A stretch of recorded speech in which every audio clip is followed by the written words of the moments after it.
Bonjour, je suis de retour pour vous jouer un mauvais tour. Je suis épais, je suis là pour vous apprendre comment gagner en visibilité sur Twitch ou n'importe quelle plateforme de streaming, ça marchera pareil. Et tout ça en streamant moins.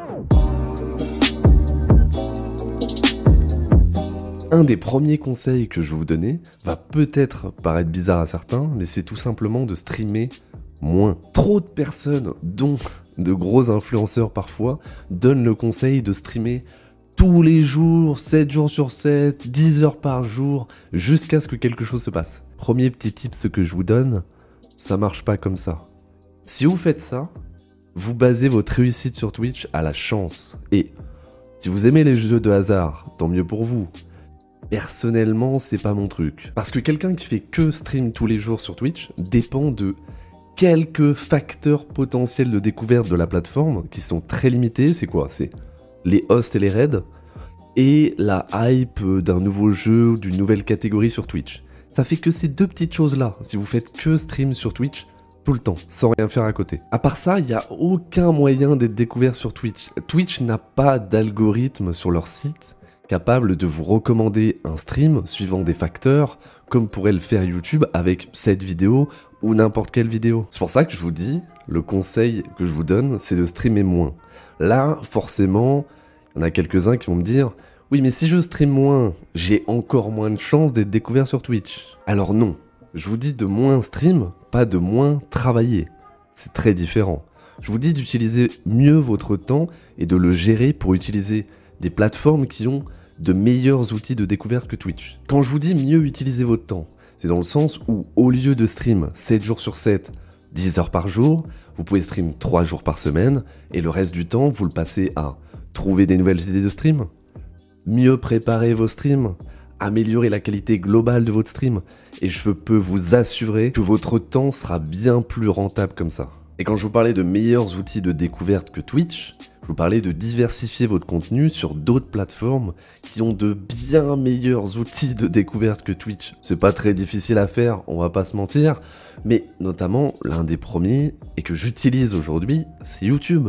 YouTube a un des algorithmes les plus développés et les plus efficaces d'internet, mais vraiment de très très loin. C'est tellement plus simple de gagner en visibilité sur YouTube que sur Twitch si vous connaissez un minimum l'algorithme de YouTube. Et si vous voulez une vidéo là-dessus, vous me le dites dans les commentaires, j'essaierai de vous la faire dans les semaines qui viennent. Ça peut vraiment vous aider si vous voulez vous lancer sur YouTube en même temps que sur Twitch. Par contre, on va être clair tout de suite, quand je vous dis de faire une chaîne YouTube, de diversifier votre contenu sur YouTube, ça ne veut pas dire mettre vos rediffs de live sur YouTube.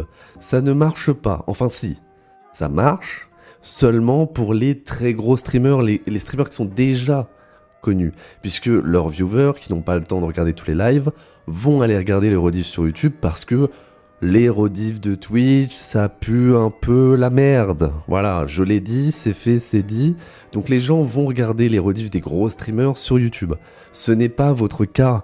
Personne va aller regarder une rediff de live d'un random guy sur YouTube. Par contre, ce qui marche, c'est de faire du contenu original. Quelque chose que vous savez faire et qui vous passionne.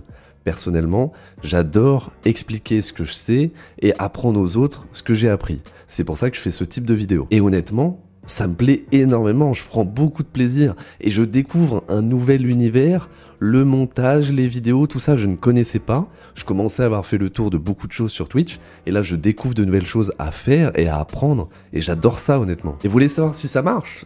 C'est très simple. La plupart d'entre vous qui me regardez, là, juste là, vous ne connaissiez pas ma chaîne Twitch avant de voir mes vidéos, celle-ci ou une autre.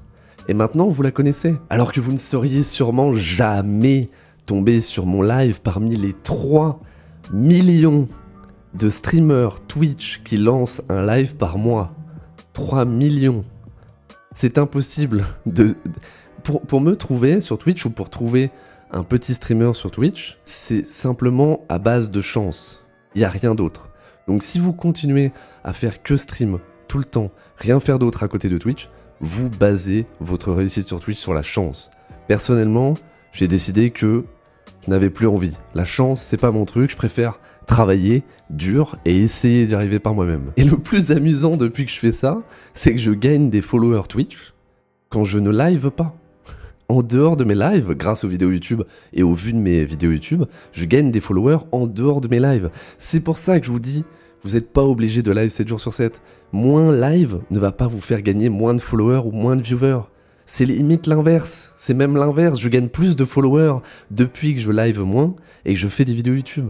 Bon, maintenant que vous savez comment faire pour que les gens voient votre contenu, il faut faire en sorte que les gens veuillent rester sur votre contenu. Et là, c'est la partie un petit peu plus délicate, un petit peu plus compliquée. Il faut faire en sorte que le viewer ait envie de créer une communauté avec vous, de vous soutenir. Et pour ça, vous ne pouvez pas rester pendant 5 heures à jouer au même jeu sans tenter la moindre originalité. Si vous faites ça, vous serez juste en concurrence avec les dizaines de milliers d'autres streamers qui font comme vous. Je vous rappelle que chaque mois, 3 millions de streamers sur Twitch, 3 millions de concurrences potentielles. Vous ne pouvez pas rien faire d'original. Chaque streamer a sa pointe d'originalité. Ça peut être n'importe quoi. Vous pouvez faire rire vos viewers pendant des heures comme MrMV. Vous êtes créé un personnage déjanté comme Locklear. Vous pouvez être extrêmement bon en FPS comme Gotaga. Il faut que votre stream ait la touche d'originalité qui va faire que le viewer va vouloir venir sur votre stream plutôt qu'un des autres 3 millions de streams. Personnellement, j'ai mon ami Tidus qui m'aide beaucoup pendant mes streams. Je trouve qu'on s'entend plutôt bien aujourd'hui. Ta gueule! Bon. Parfois, il est légèrement grognon. Voilà, il n'a pas fait ses heures.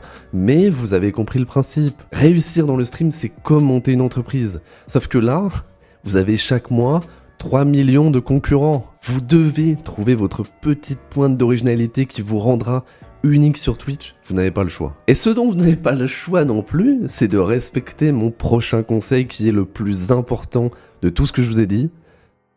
Streamer de façon constante. Ça va de pair avec le premier conseil qui était de streamer moins. Si vous streamez 3 fois par semaine, vous devez faire en sorte que ce soit les 3 mêmes jours, chaque semaine, les mêmes horaires. Et vous ne devez pas rater de stream. Faites-vous un planning. Personnellement, j'utilise Google Agenda. J'ai mes horaires de stream, mes horaires de travail, mes horaires pour monter, upload, tourner chaque vidéo. J'ai tout bien sur mon Google Agenda. C'est ce qui me permet de suivre le rythme et d'essayer de rater le moins de streams possible. Personnellement, à côté du stream des vidéos, je suis caissier. Donc mon emploi du temps change chaque semaine. Donc je ne peux pas chaque semaine stream exactement au même moment. Mais j'essaye, c'est pour ça que j'ai fait un planning. Malheureusement, j'ai encore du mal avec le conseil de ne jamais rater un live. Je sais que c'est un problème, il ne faut jamais rater de live.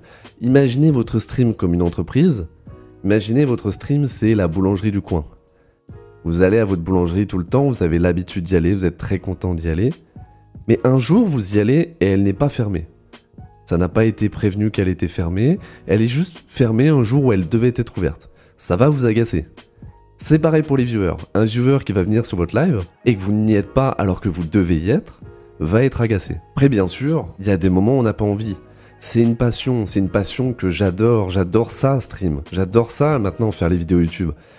Parfois, je suis devant mon bureau, prêt à stream, tout est absolument prêt, les lumières sont mises, tout est bon, et j'ai juste pas envie. Je n'ai pas envie, j'ai quelque chose qui, en moi, me dit j'ai pas envie de lancer le stream. Et pourtant, tellement de fois, j'ai lancé ce stream dont je n'avais pas envie. Et ça a été un de mes meilleurs streams. Donc forcez-vous, même si bien sûr, attention, je mets quand même des petites limites. Si vraiment vous n'êtes pas bien, si vraiment mentalement ça va pas, il s'est passé des choses, ne streamez pas. Bien sûr, il y a toujours des exceptions. Mais la plupart du temps, on va pas se mentir, quand on rate un live, on pourrait ne pas le rater, mais juste cette petite envie de ne pas le faire, mais voilà. Essayez de vous forcer quand vous pouvez le faire. Pour finir, je vous ai noté quelques petites choses à ne pas faire. Voilà, je vous ai donné des conseils, des choses à faire, et là j'ai noté des petites choses à ne pas faire d'après moi pour augmenter votre visibilité et réussir sur Twitch ou n'importe quelle plateforme de streaming. Et la chose par laquelle je voudrais commencer, c'est malheureusement quelque chose que je vois de plus en plus sur Twitch et d'autres plateformes, c'est le follow for follow. Qu'est-ce que c'est pour les gens qui ne savent pas? C'est simplement un regroupement de personnes qui vont se suivre mutuellement dans le but d'augmenter leurs chiffres. Alors sur le papier, je donne un follow, on me donne un follow, nous sommes tous les deux gagnants, il n'y a pas de souci. Ah si en fait, il y a un souci. Le souci c'est votre image de marque. Vous renvoyez l'image de quelqu'un qui sait qu'il ne peut pas réussir sur Twitch par ses propres moyens. Et je peux vous assurer que les gens qui ont confiance en ce qu'ils font, confiance en leur contenu et en leur réussite, ne font pas ça. Et ce que je viens de vous expliquer, ça vaut aussi pour les @smallstreamer, les @streamboost sur Twitter. Quand je vois un streamer utiliser ça, je me dis pas qu'il est confiant. Je me dis qu'il est désespéré et qu'il lui reste que ça pour réussir sur Twitch ou gagner de la visibilité n'importe où. Vous dévaluez votre image de marque et c'est vraiment pas bon à long terme de faire ça. La dernière chose que je voudrais vous dire, et en fait c'est la plus importante, c'est ayez confiance en vous. Imaginez, dites-vous que si vous avez un viewer, juste un viewer, bon pas le bot, hein, un vrai viewer, cette personne pourrait faire n'importe quoi. Elle pourrait jouer, regarder une série, aller dehors, aller sur un des 3 millions autres streams de Twitch, mais non. Cette personne utilise son temps, qui est précieux, pour aller sur votre stream et parler avec vous. Et ça veut dire que votre contenu est utile à quelqu'un. Et que forcément, si quelqu'un aime votre contenu, d'autres personnes vont aimer votre contenu. Donc, ayez confiance en vous et respectez quelques-uns de mes conseils. Et si ça a marché pour vous, envoyez-moi un petit message, j'en serai très content. C'est déjà fini. Et pour gagner un petit peu de visibilité, je vous rappelle que je stream sur Twitch. Le lien est dans la description, ainsi que le lien de tous les produits que j'utilise. Ce sont des liens affiliés à Amazon, ce qui veut dire que si vous les achetez à partir de mes liens, je gagne une petite commission, ce qui me permet de faire une petite rentrée d'argent supplémentaire. Ce sont bien sûr tous des produits que j'utilise et que je recommande, donc s'ils vous intéressent, n'hésitez pas à passer par ces liens, ça me permettra d'améliorer toujours plus ce setup. Sinon, ce que vous pouvez faire, si vous avez aimé cette vidéo, c'est mettre un petit pouce bleu, vous abonner, et le plus important, la partager. Moi je vous dis à la semaine prochaine, et surtout, amusez-vous.